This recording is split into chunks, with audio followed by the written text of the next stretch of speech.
नमस्कार मित्रांनो, स्वागत आहे तुमचं आवड गणिताची या चॅनलमध्ये। आजकाल आपण बघतोय इयत्ता 9वीच्या वर्गांसाठीचे व्हिडिओ। पण आजच्या व्हिडिओमध्ये आपण काय बघणार आहे तर सेट हा लेसन बघतोय आणि सेटचं आजचं जे लेक्चर आहे ते लेक्चर नंबर किती आहे 6 आहे। आणि आजच्या व्हिडिओमध्ये आपण काय बघणार आहे तर प्रॅक्टिस सेट 1.3 बघणार आहे। जर तुम्हाला या आधीचे व्हिडिओज बघायचे असतील तर त्याची लिंक डिस्क्रिप्शन मध्ये दिलेली आहे, ती तुम्ही नक्की बघून घ्या। पण चॅनलवर पहिल्यांदाच आला असेल तर चॅनलला सबस्क्राइब करा। व्हिडिओ आवडल्यास व्हिडिओला लाईक, शेअर आणि कमेंट करायला विसरू नका। तर चला स्टार्ट करू आपण प्रॅक्टिस सेट 1.3।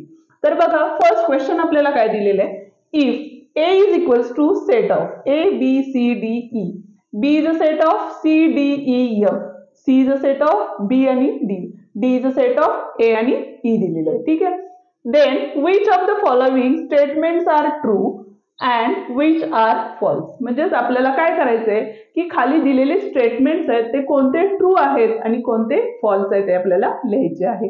तर बघा पहिलं स्टेटमेंट आपल्याला काय सांगितलेलं आहे तर C is a subset of B। आता C चा सेट बघा काय दिलेला आहे तर B आणि D आहे।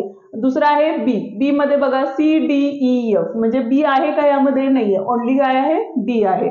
म्हणजेच काय झालं तर C मधले सगळे एलिमेंट B मध्ये नाहीत, म्हणजेच C हा B चा सबसेट नाहीये। आता सबसेट म्हणजे काय, त्याची डेफिनेशन काय आहे ते आपण मागच्या व्हिडिओमध्ये बघितलेलीच आहे।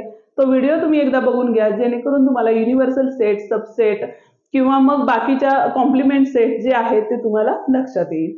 आता बघा इथं काय सांगितलंय, म्हणजे जे आपल्याला स्टेटमेंट दिलेलं आहे ते स्टेटमेंट आहे फॉल्स। का फॉल्स आहे तर the element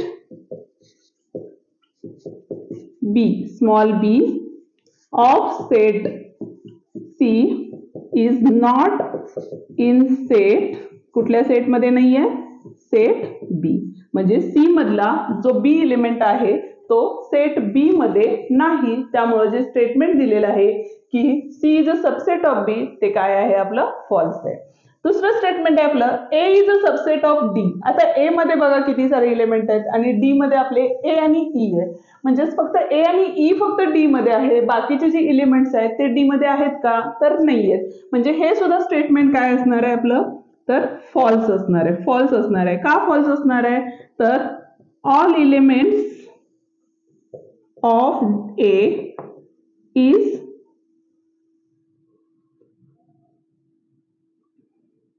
is not in a set, कुठला सेट आहे आपला D, म्हणजे सेट A मधले सगळे एलिमेंट D मध्ये नाही आहेत, म्हणजे हे जे स्टेटमेंट दिलेलं आहे A is a subset of D हे काय आहे आपलं फॉल्स आहे। त्याच पद्धतीने आता बघा D is a subset of B सांगितलेलं आहे। D मधले कुठले एलिमेंट आहेत आपले A आणि E, B मध्ये कुठले आहेत बघा C D E आणि F आहे, म्हणजे A जो एलिमेंट आहे तो B मध्ये नाहीये, म्हणून हे सुद्धा स्टेटमेंट आपलं काय असणार आहे तर फॉल्स असणार आहे। का फॉल्स असणार आहे तर element B, element A of set D is not in set A, sorry set B, ठीक आहे। आता बघा पुढचं स्टेटमेंट आपल्याला सांगितलेलं आहे की D is a subset of A, D is a subset of A। आता D मधले एलिमेंट बघा A आणि E आहेत, A मधले सबसेट A मधले एलिमेंट बघितले तर काय आहे तिथं A B C D आणि E, म्हणजे A आणि E आहेत ऑलरेडी जे D मधले एलिमेंट आहेत, म्हणजे हे जे स्टेटमेंट आहे ते काय असणार आहे आपलं ट्रू असणार आहे। का तर all elements of D in set A, म्हणजे D मधले सगळे एलिमेंट हे काय आहेत A मध्ये आहेत, त्याच्यामुळे हे जे दिलेले स्टेटमेंट आहे ते काय असणार आहे आपलं ट्रू असणार आहे, ठीक आहे। फिफ्थ वन बघतोय आपण। फिफ्थ वन मध्ये बघा B is a subset of A, B is a subset of A। आता B मधले एलिमेंट कुठले आहेत आपले C D E F, ठीक आहे। A मधले एलिमेंट आहेत का बघा C D E आहे, F आहे का नाही आहे, म्हणजे हे स्टेटमेंट पण काय असणार आहे आपलं फॉल्स असणार आहे। रिझन काय असणार आहे तर एलिमेंट F ऑफ सेट, कुठला सेट आहे आपला B is not in set ए, म्हणजे जो एफ हा इलिमेंट आहे तो आपल्या सेट ए मध्ये नाहीये, म्हणून हे जे स्टेटमेंट आहे ते स्टेटमेंट काय आहे आपलं रॉंग आहे. लास्ट वन स्टेटमेंट आहे आपलं C is a subset of A. आता सी हा सबसेट आहे का ए चा, तर बघा सी मधले इलिमेंट कुठले कुठले आहेत, तर बी आणि डी आहेत. ठीक आहे, ए मध्ये बी आणि डी आहे का, तर आहे, म्हणजे हे जे आहे ते काय आहे ट्रू स्टेटमेंट आहे. काय स्टेटमेंट ट्रू आहे, तर all elements of set C is in काय असणार आहे सेट ए, म्हणजे सी मधले सगळे एलिमेंट्स हे काय आहेत सेट ए मध्ये आहेत. त्याच्यामुळं हा जो स्टेटमेंट दिलेला आहे ते काय आहे ट्रू स्टेटमेंट आहे. क्वेश्चन नंबर 2 बघा आता काय सांगितलेलं आहे आपल्याला, तर इथं take the set of natural numbers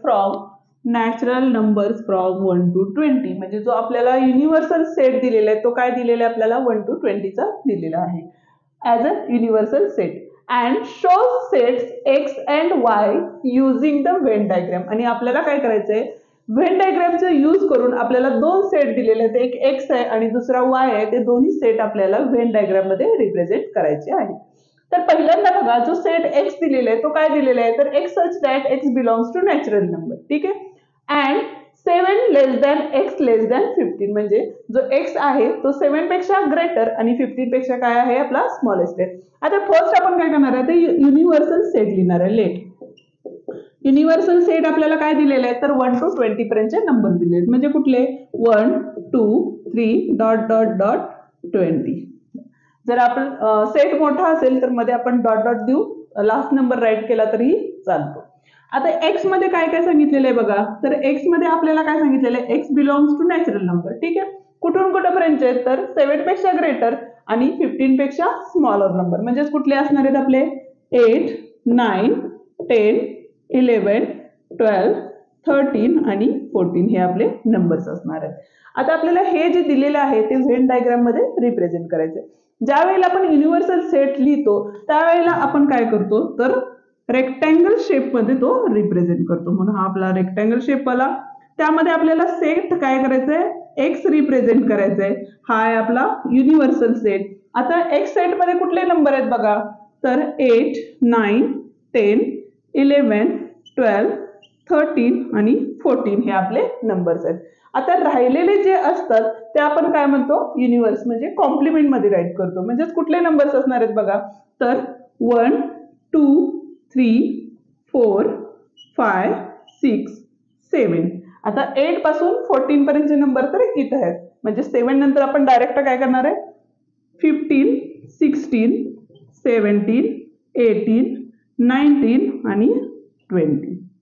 हा झाला आपला सेट.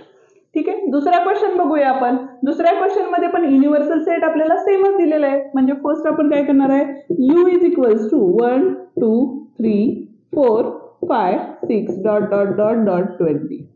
ठीक आहे, आता y सेट मध्ये आपल्याला कुठले एलिमेंट्स दिलेले आहेत, तर y belongs to natural number, म्हणजे y हा नॅचरल नंबर आहे. दुसरी गोष्ट y is a prime number from 1 to 20. आता y असे नंबर्स आहेत आपले की जे 1 पासून 20 पर्यंतचे प्राईम नंबर्स आहेत. आता प्राईम नंबर्स कुठले कुठले येणार बघा, तर 2 3 5 7 11 13 नंतर असणार आहे 17 आणि 19 हे झाले आपले प्राईम नंबर. प्राईम नंबर म्हणजे असे नंबर की ज्या नंबरला कोणत्याही नंबरने डिवाइड होत नाही किंवा ते नंबर कोणत्याही टेबलमध्ये येत नाहीत, अशा नंबरला आपण प्राईम नंबर म्हणतो. ठीक आहे, आता व्हेन डायग्राम मध्ये आपण रिप्रेझेंट करताना फर्स्ट काय करणार आहे बघा, तर फर्स्ट आपण रेक्टँगल शेप ड्रॉ करणार आहे.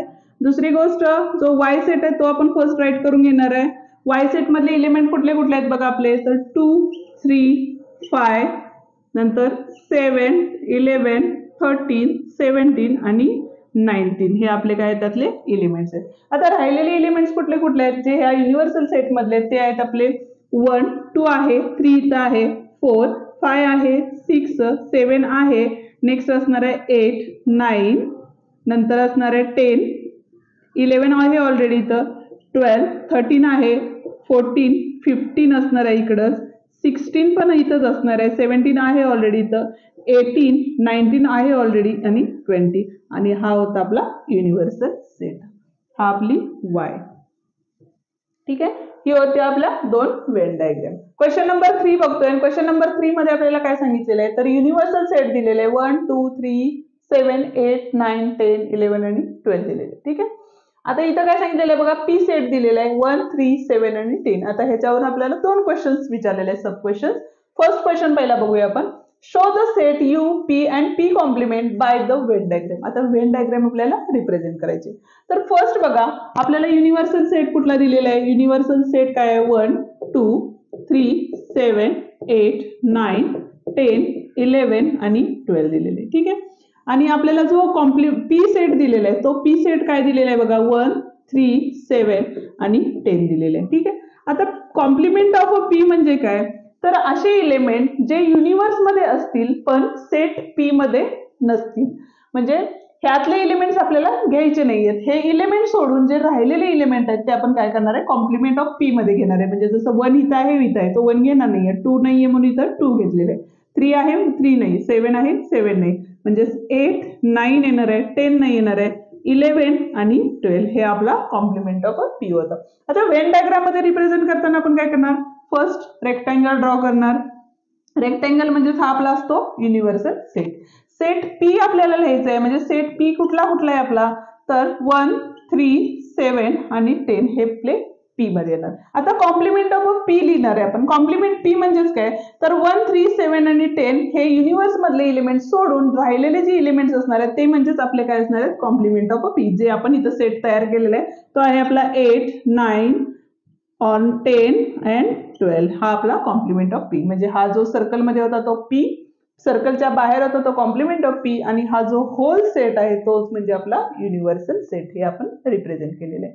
आता पुढे काय सांगितलेलं आहे बघा, तर व्हेरीफाय. व्हेरीफाय म्हणजे आपल्याला प्रूफ करायचंय. काय प्रूफ करायचंय? तर P complement of complement is equals to P. आता बघा, फर्स्ट आपण काय करूया? पी चा कॉम्प्लिमेंट. पी कॉम्प्लिमेंट काय होता आपला? तर पी कॉम्प्लिमेंट आपण मगाशीच लिहिलेलं आहे बघा. तर 2, 8, 9, 11 आणि 12 हे कॉम्प्लिमेंट होते. ठीक आहे. तर पी कॉम्प्लिमेंटचा कॉम्प्लिमेंट ज्या वेळेला आपण लिहितो त्यावेळेला म्हणजेच काय बघा, तर कॉम्प्लिमेंट पी मधले इलिमेंट न लिहिता त्याला सोडून राहिलेले जे इलिमेंट्स असणार आहेत. आता राहिलेले इलिमेंट म्हणजे काय आले आपले? परत पी सेट मधले इलिमेंट आले. म्हणजेच कुठले इलिमेंट आले बघा इथं? तर 1, 3, 7 आणि 10 आले. ह्याला नंबर 1 दिला. आता दुसरा आहे आपला पी. पी सेट ऑलरेडी आपल्याला दिलेला आहे. काय आहे? तर 1, 3, 7 आणि 10. आता एक ऑब्झर्वेशन केलं तर बघा, तर 1, 3, 7, 10, 1, 3, 7, 10 म्हणजे पी मधले इलिमेंट्स आणि complement of P of complement जर काढलं तर दोन्ही इलिमेंट काय आहेत आपले? इक्वल आहेत. म्हणूनच बघा, फ्रॉम फर्स्ट अँड सेकंड काय असणार आहे? तर complement of P complement is equals to P. हे दोन्ही काय आहेत आपले? इक्वल असतात. आता जो फोर्थ क्वेश्चन आहे तो क्वेश्चन तुम्ही सॉल्व्ह करायचा आहे. त्या क्वेश्चन मध्ये फक्त आपल्याला काय करायचं आहे? एक सेट दिलेला आहे आणि त्याचा सबसेट्स आपल्याला राईट करायचे. तो क्वेश्चन तुम्ही होमवर्कला करू. क्वेश्चन नंबर 5 बघतोय आणि त्यातला फर्स्ट क्वेश्चन बघतोय. काय सांगितलेलं आहे बघा, write the subset of relation between the following sets. आता खाली जे सेट्स दिलेले आहेत त्याचे आपल्याला रिलेशन्स राईट करायचे. आता रिलेशन राईट करताना पहिल्यांदा आपल्याला काय दिले बघा, तर P is the set of all resident of Pune. म्हणजे पी जो सेट आहे तो काय आहे? रेसिडेंट ऑफ पुणेचा सेट आहे. दुसरा आहे M is the set of all resident of the Madhya Pradesh. ठीक आहे. I is the set of all resident of the Indore. B is the set of all resident of India. आणि H is the set of all resident of Maharashtra. आता एक observation केलं तर यामध्ये बघा, तर पुणे कुठे येतं? महाराष्ट्रात येतं. ठीक आहे. म्हणजेच आपण काय करू शकतो? याचं जे फर्स्ट आन्सर येणार आहे ते काय असणार आहे? पुणे. पी सेट आहे. कशात आहे? तर इंडिया म्हणजे महाराष्ट्राचा सबसेट असणार आहे. ठीक आहे. महाराष्ट्र म्हणजे एच दिलेलं आहे इथं. ठीक आहे. दुसरी गोष्ट बघा, तर पुणे हा भारत म्हणजे इंडियातला पण तो रेसिडेंट असणार आहे. त्याच्यामुळं T is a subset of काय असणार आहे? तुमचं बी असणार आहे. ठीक आहे. आता दुसरं बघा, एमचं काय दिलेलं आहे इथं? Madhya Pradesh, resident of Madhya Pradesh. आणि मध्य प्रदेश मध्येच काय असणार आहे? आपला इंदोर असणार आहे. त्याच्यामुळेच बघा, set I is a subset of काय असणार आहे? आपला एम असणार आहे. पण इंदोर हा पण काय असणार आहे? आपला भारत म्हणजे इंडियामध्ये असणार आहे. म्हणजे सेट बी मधला हे असणार आहे subset, I is a subset of B असणार आहे. म्हणजेच अजून बघा, आता मध्य प्रदेश जे आहे ते काय येतं, परत इंडियामध्ये येतं. म्हणजेच काय असणार आहे, M is a subset of काय असणार आहे आपला बी असणार आहे. त्याच पद्धतीनं महाराष्ट्र हे सुद्धा काय येतं आपलं इंडियामध्ये येतं. म्हणजेच इथं काय असणार आहे बघा, H is a subset of काय असणार आहे आपलं बी असणार आहे. हे होतं आपले रिलेशन्स या सेट मध्ये. जर तुम्हाला ह्याच्याशी रिलेटेड असणारे एक्सप्लेनेशन असेल तेही तुम्ही लिहू शकता. आता बघूया यातला सेकंड क्वेश्चन आहे तो काय. फिफ्थ मधला सेकंड क्वेश्चन आपल्याला काय विचारलंय, तर which set from the above examples can be chosen as the universal set. आता तुम्हाला असं विचारलेलं आहे की जो तुम्हाला सेट्स दिलेले आहे त्या सेट मधला युनिव्हर्सल सेट कोणता असू शकतो. तर बघा फर्स्ट थिंग काय आहे, तर पुणे काय येतं इंडियामध्ये येतं, मध्य प्रदेश इंडियामध्ये येतं, इंदोर इंडियामध्ये येतं आणि महाराष्ट्र ऑल्सो इन इंडिया. म्हणजे जो इंडिया आहे म्हणजे कुठला सेट आहे आपला, तर set B is the all sets are included in that set. That's why the set B is a काय असणार आहे तुमचा युनिव्हर्सल सेट. म्हणजेच काय, जे तुम्हाला बाकीचे पी एम आय आणि एच जे सेट आहेत ते काय तुमच्या सेट बी चे सबसेट आहेत. म्हणजेच काय असणार आहे बघा, तर the set B is an universal set because all sets are included in the set B. म्हणजे हे जे सगळे सेट आहेत ते काय असणार आहेत इन्क्लुडेड बी मध्ये इन्क्लुडेड असणार आहेत. त्याच्यामुळे ते सगळे सेट काय असणार आहेत बी चे सबसेट असणार आहेत. म्हणजे बी हा आपला काय असणार आहे तर युनिव्हर्सल सेट असणार आहे. क्वेश्चन नंबर 6 बघतोय. क्वेश्चन नंबर 6 मध्ये आपल्याला काय सांगितलेले बघा, which set the numbers could be the universal set for the sets given below. Sets आपल्याला दिलेले कोणत्या युनिव्हर्सल सेट मधले सेट असू शकतात हे आपल्याला बघायचं आहे. तर फर्स्ट आपल्याला जे सांगितले आहे तो सेट आहे ए सेट काय सांगितलेलं आहे बघा, the set of multiple of 5. आता मल्टिपल ऑफ 5 म्हणजेच काय करायचं, तर मल्टिपल ऑफ 5 म्हणजे 5 चा टेबल राईट करायचा. म्हणजेच काय करणार आहे 5 1 जा 5, 5 2 जा 10, 5 3 जा 15, 20, 25 dot dot dot dot up to सांगितलेलं नाही. त्याच पद्धतीनं सेट बी घेतला तर सेट बी मध्ये आपल्याला एलिमेंट सांगितले, the set of multiple of 7 म्हणजे 7 चा टेबल येणार आहे. म्हणजेच बघा 7 7 2 जा 14, 7 3 जा 21 and dot dot dot dot dot etcetera. C set दिलेला आहे आपल्याला, तर सी सेट मध्ये बघितलं तर मल्टिपल ऑफ 12 दिलेले आहे. म्हणजे 12 चा टेबल आपल्याला इथं राईट करायचं आहे. म्हणजेच बघा 12 चं टेबल किंवा 12 नी ज्या नंबरला डिवाइड होतात तो नंबर असं म्हटलं तरी चालेल. म्हणजेच कुठले नंबर्स येतील 12, 24, 36 and dot dot dot set completed. आता एक ऑब्झर्वेशन केलं तर यामध्ये बघा सगळे पॉझिटिव्ह नंबर्स आहेत, यामध्ये पण पॉझिटिव्ह आहेत, यामध्ये पण पॉझिटिव्ह आहेत. म्हणजेच काय झालं तर नॅचरल नंबर सेट मध्ये काय असतं तर 1 2 3 4 डॉट डॉट नंबर्स असतात. होल नंबर्स मध्ये 0 1 2 3 डॉट डॉट आले आणि इंटिजर्स मध्ये घेतले तर पॉझिटिव्ह आणि निगेटिव्ह दोन्ही नंबर्स असतात. म्हणजेच आता हे जे तीन दिलेले सेट आहेत त्याचे युनिव्हर्सल सेट कोणते असणार आहेत, तर फर्स्ट असणार आहे आपला नॅचरल नंबर, दुसरा आहे आपला होल नंबर आणि तिसरा असणार आहे integers are the universal set.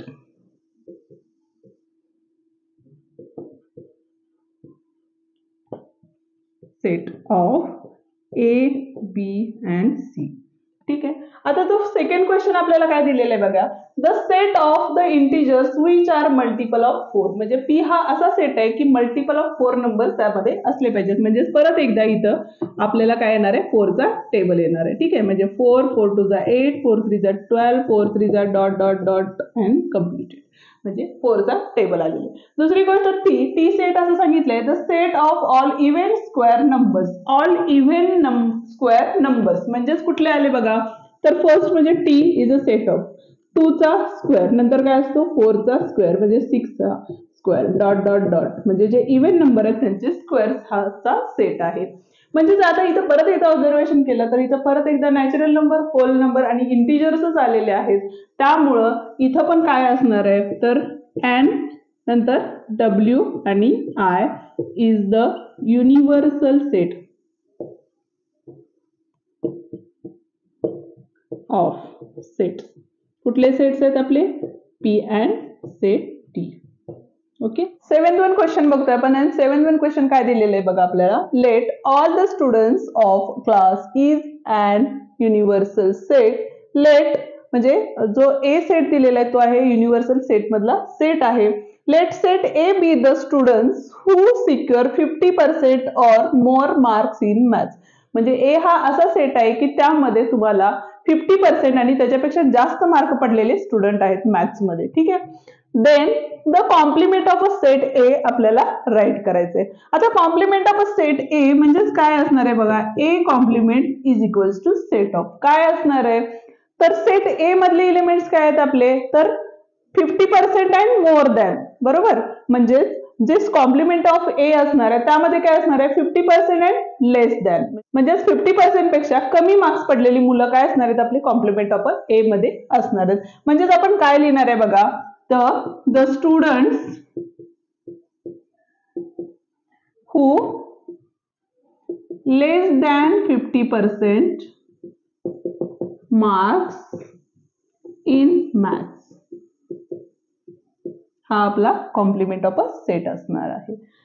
या ठिकाणी आपला व्हिडिओ संपलेला आहे. प्रॅक्टिस सेट संपलेली आहे. व्हिडिओ आवडला असेल तर व्हिडिओला लाईक करा, कमेंट करा तुम्हाला व्हिडिओ कसा वाटला आणि पहिल्यांदाच भेट दिली असेल चॅनलला तर चॅनलला सबस्क्राईब करायला विसरू नका आणि तुमच्या मित्रांच्यापर्यंत आपले व्हिडिओ पोहोचवायलाही विसरू नका. म्हणजे चॅनलला लाईक, शेअर आणि कमेंट करायला विसरू नका. परत भेटूया पुढच्या व्हिडिओमध्ये. थँक्यू.